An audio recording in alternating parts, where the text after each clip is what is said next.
Episode 3 of Welcome to Derry dives deeper than ever into the origins of Pennywise, pulling us straight into the madness that shaped the monster. From the first frame, the tone shifts. What once felt like mystery now feels like a warning. This episode, titled Now You See It, wastes no time unraveling the link between power, fear, and the past that refuses to stay buried. It's the point where curiosity turns into danger, where those chasing answers begin to realize that some truths were never meant to be. Black Friday is coming fast. The deals this year are straight up wild. Don't blink, or you'll miss prices dropping lower than ever before. Uncovered, the story begins with General Shaw and Colonel Fuller debating just how far to push Dick Howard's psychic abilities. His visions are growing stronger, but the military's impatience to control them is starting to look like a mistake they won't walk away from. Shaw wants him out in the field, not behind maps. He wants results, something concrete.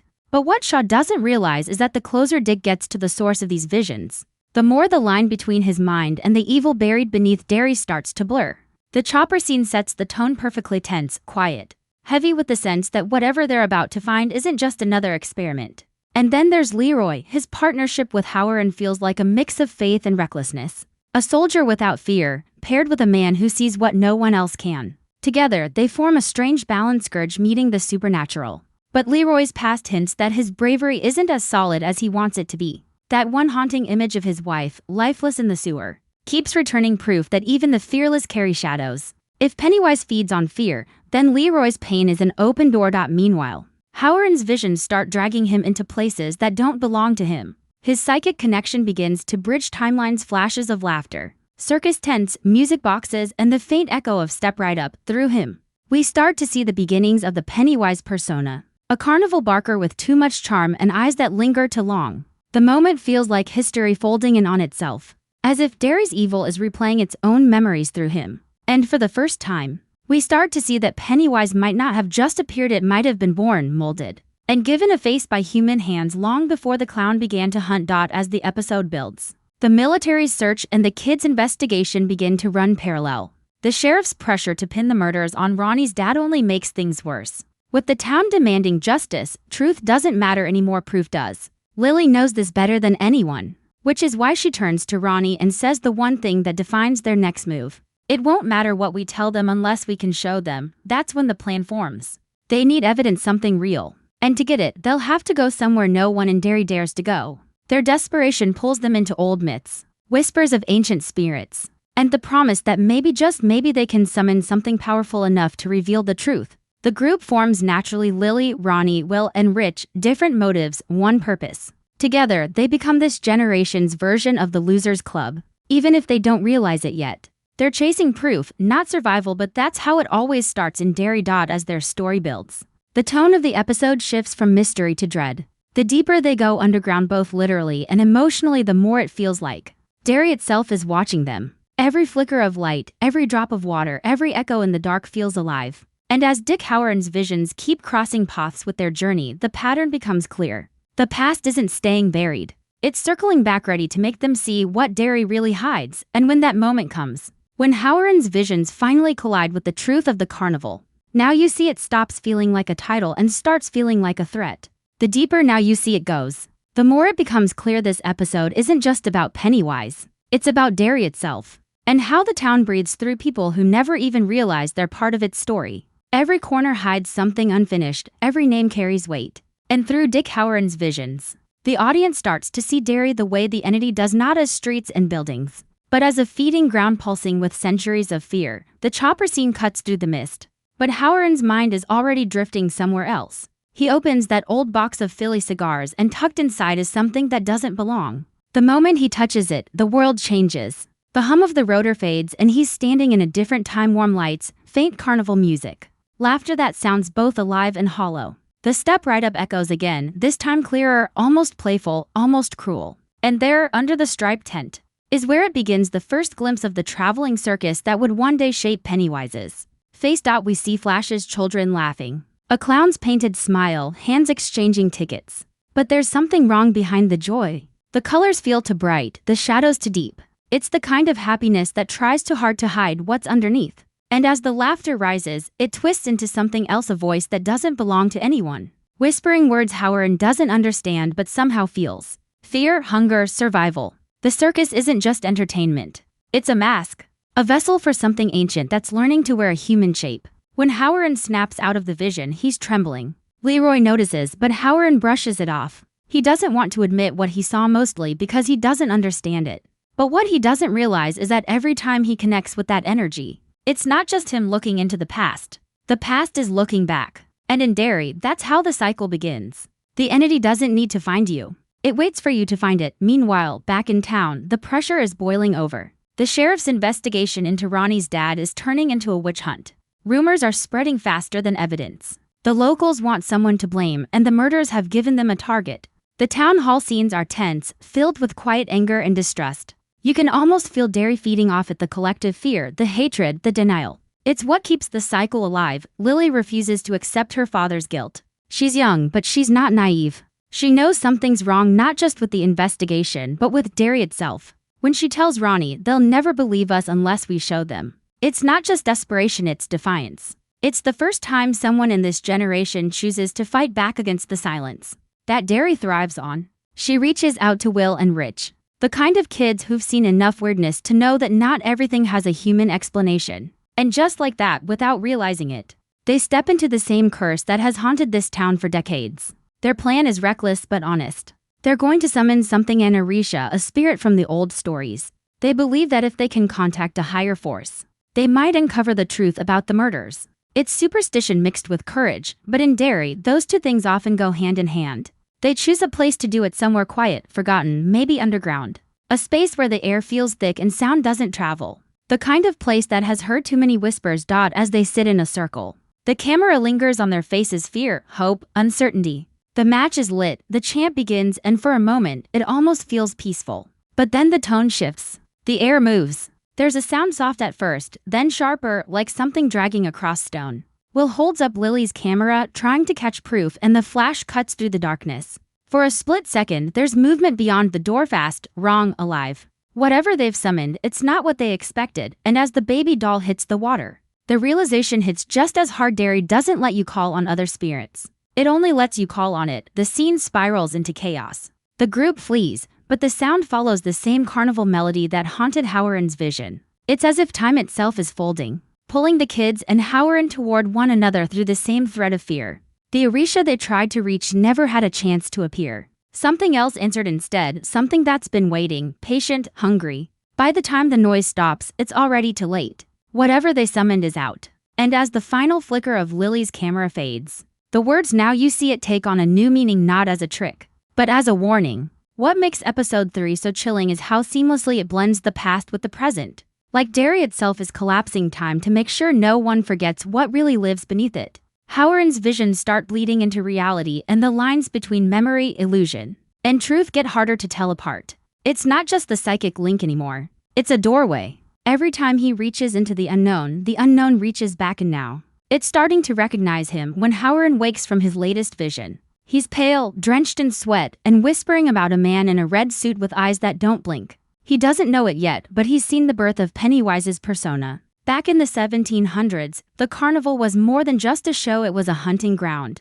A place where fear could bloom freely under the guise of laughter. The entity learned how people respond to joy, to spectacle, to innocence twisted just enough to make the heart race. It learned that a smile can hide anything. That's when Bob Gray entered the picture, a name that would one day become a mask. Through fragments of Howard's flashbacks, we begin to piece together that Pennywise didn't invent himself overnight. He evolved, absorbing the terror of generations, studying it, reshaping it. The circus didn't just entertain, it collected fear, bottled it, and let it ferment until it became something stronger. Every cheer had a tremor of unease beneath it. Every trick was followed by a scream that no one talked about. That's the Derry way. Pretend you didn't see it, pretend you don't hear it, and it'll just go away. But nothing in Derry ever really goes away. Meanwhile, Lily and the others are reeling from what happened underground.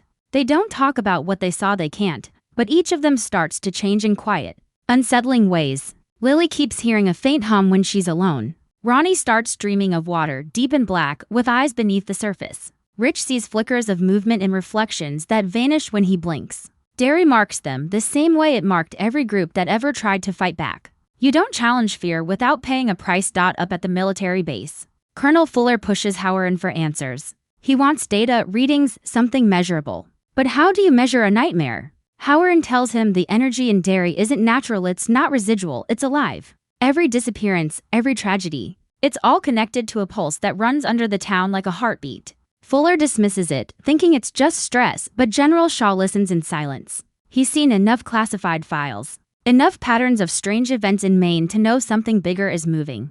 The next vision hits Howard without warning. 1 second, he's mid-sentence. The next, he's somewhere else entirely underground again, but not in the sewers. This place feels older. The air is thick with fog and voices, like 1,000 echoes trapped in the walls. He sees a carnival cart, the paint chipped and rotting. The words Pennywise the dancing clown barely visible. It creaks open and from the darkness inside, two glowing eyes stare back. For the first time, Howard doesn't just see Pennywise, he feels him. A cold rush that fills every nerve, a presence that doesn't speak but still manages to laugh. That's when it becomes clear, Pennywise isn't a ghost or a man. It's something older, something that uses identity as camouflage. The name Bob Gray, the clown, the voices, it's all just language it learned to communicate. And now, through Howard, it's learning something new, awareness, curiosity. The same way humans study monsters, this thing is studying him back in town. The kid's situation spirals. The sheriff doubles down on Ronnie's father, ignoring evidence, feeding the town's fear to keep control. The adults start whispering about curses, bad blood, the kind of talk that Derry specializes in blaming anything but the truth. Lily realizes that the only people who can do anything about it are the ones who've already been marked. They return to the spot underground, desperate to find the camera, hoping the picture will make sense of what happened. But when they develop the film, the image is distorted beyond recognition, like the moment itself refused to be captured. Still, in the corner of the frame, faint and blurred, is a grin. The episode builds toward a collision, the military digging deeper into psychic research while the kids stumble closer to something they can't understand. Howard's powers keep intensifying. But now they're not just showing him visions, they're pulling him toward Derry's core. Leroy tries to ground him, but even he starts to feel it.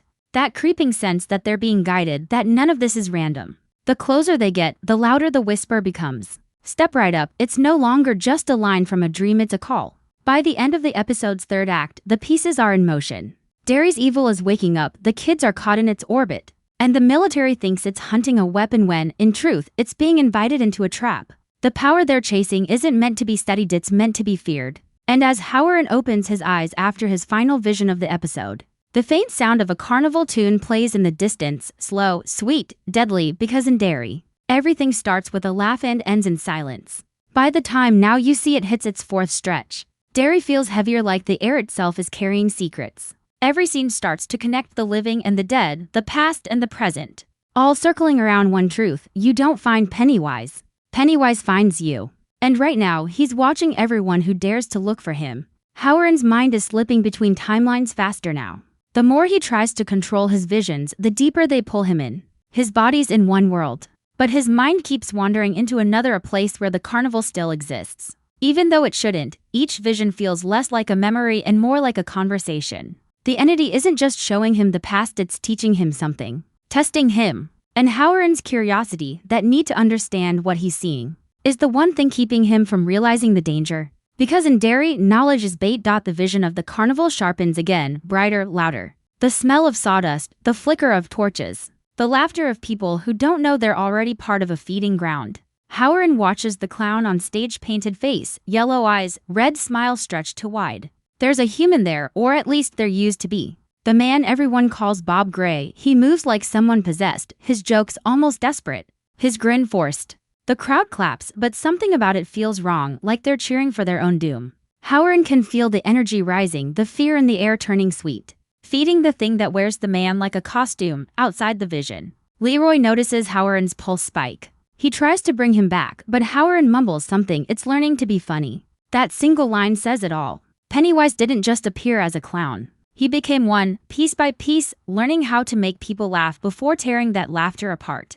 Humor was the mask, it made people lower their guard. It made fear taste better. Back in the real world, Lily and the others are unraveling. They've tried to forget what happened underground, but it's no use. Ronnie's dad is still locked up, the sheriff's pushing harder. And strange things are starting to happen around town. Lights flicker when they pass, drains gurgle when they speak, and sometimes, when it rains, the water doesn't look clean, it looks red. Small details, but Derry's always spoken in small details. The town whispers before it screams. Will, desperate for answers. goes digging through old newspapers and finds something that makes his stomach drop: stories of missing kids. All decades apart, all during times when a carnival visited Derry. The pattern is too perfect to be coincidence. When he shows the others, they realize what they summoned wasn't just an accident. They woke up something that never sleeps for long, and now it's paying attention to them. Meanwhile, General Shaw begins piecing together his own pattern. Reports of energy fluctuations, psychic spikes, and localized fear resonance keep leading back to Derry. He doesn't believe in the supernatural,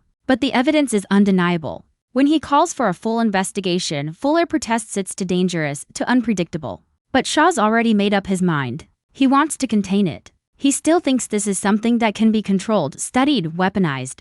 The arrogance of that decision will cost him later. As night falls, Lily has another dream this time. She's standing in the sewer tunnels, camera in hand. There's a sound ahead of her, like giggling, but it's not from a person, it's from everywhere. She turns the flashlight on, and for a split second, she sees them, dozens of red balloons, floating silently in the dark. When she wakes up, the sound of dripping water doesn't stop. It's still there, echoing from the bathroom sink. That's when she realizes it's not just a dream. Across town, Howard sits alone in the base lab, staring at the wall, eyes unfocused. The psychic static in his head is deafening. And then, a voice, soft, familiar, playful. "Step right up, Richard." No one calls him that except the voice inside his head. The lights flicker, the monitors glitch, and the air gets cold. Pennywise isn't in his vision this time. He's in the room. It doesn't attack, doesn't scream. It just watches him, mimicking his breathing, studying the way his fear changes. Howard realizes this entity isn't just a monster, it's evolution. It adapts, it learns, it feeds. It's been part of Derry so long that even the soil hums with its rhythm. And now, for the first time, it's curious about him. The psychic connection works both ways. He's not the only one seeing visions anymore. Pennywise is looking through him too. By the end of this section, everyone's path starts to intertwine. The kids, the military, the entity, they're all orbiting the same center. The past of Bob Gray and the present of Derry are merging, and soon there won't be a difference. Pennywise doesn't just haunt people, he replays them. The same mistakes, the same fears, over and over again. And as Howard stares into the dark corner of that lab, that carnival whisper returns one last time. Step right up and see what's coming next. By the time episode 3 reaches its end, the tension feels suffocating. The town, the base, the sewers, everything pulses like one shared heartbeat. Derry isn't just haunted anymore. It's awake. And every person connected to it, from Howard to Lily, can feel the pull. The kind of pull that doesn't ask permission, it demands surrender. The final act of Now You See It opens with Howard back in the field, standing at the edge of the woods just outside of town. The air feels charged, like the calm before a thunderstorm that never comes. Leroy's with him, watching, waiting. There's a sense that they're being guided here, but neither wants to admit it out loud. When Howard closes his eyes, he sees the same carnival lights flickering through the trees, the same ones that have been haunting his visions. And this time, he doesn't fight it. He lets it take him. In the vision, the carnival is empty. The rides are still, the tents are torn, but the music plays anyway. A faint calliope tune that seems to be looping endlessly, like a memory that can't die. Howard walks toward the main tent, and for a second, he thinks he sees people. Shadows clapping, silhouettes moving, laughter echoing through the air. But as he steps closer, he realizes it's not people, it's echoes. Traces of souls that never left. That's when he sees it again, the Pennywise wagon, the same one from before. Its wooden door trembling as if something inside is breathing. He reaches out, and before his hand even touches it, the door slams open.